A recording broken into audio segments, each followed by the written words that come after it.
bilmem niye tek benim kısmetim oldu.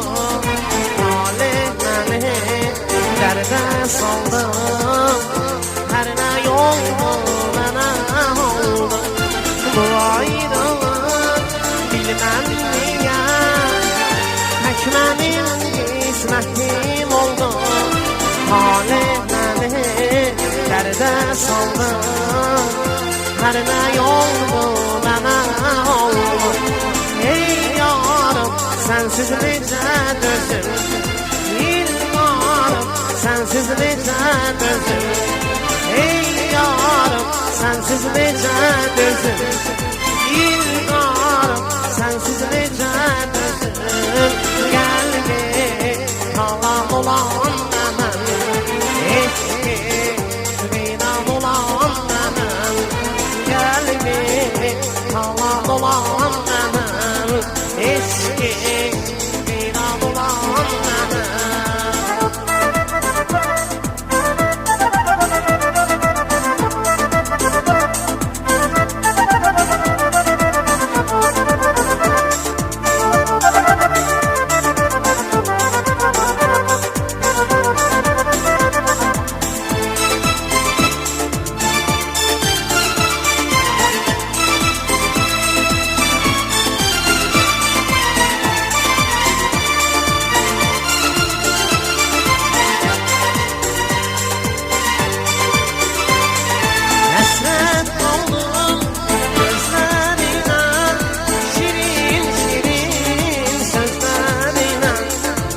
Hasret oldum gözlerine, şirin şirin sözlerine.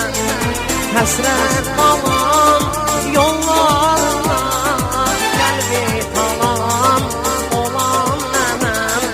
Hasret kalan yollarına, gel bir kalan olan hemen. Ey yarım sensiz nice dözüm, İlgarım sensiz nice dözüm. Ey yarım sensiz nice dözüm, İlgarım sensiz nice dözüm. Gel bir kalan olan hemen, eski viran olan hemen. Gel bir kalan olan hemen, eski viran olan hemen.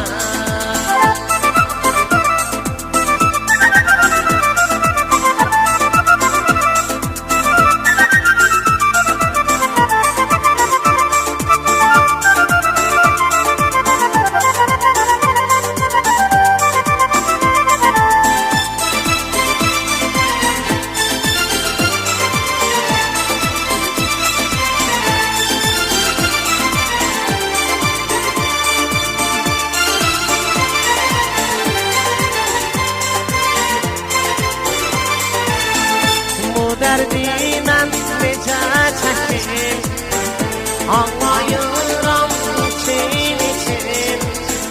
Bu derdinden nece çekip ağlayıram için için. Bilmem hansı yolu seçim, gel bir viran olan hemen. Bilmem hansı yolu seçim, gel bir viran olan hemen. Ey yarım sensiz nice dözüm, İlgarım sensiz nice dözüm. Ey yarım sensiz nice dözüm, İlgarım sensiz nice dözüm. Gel bir kalan olan hemen, eski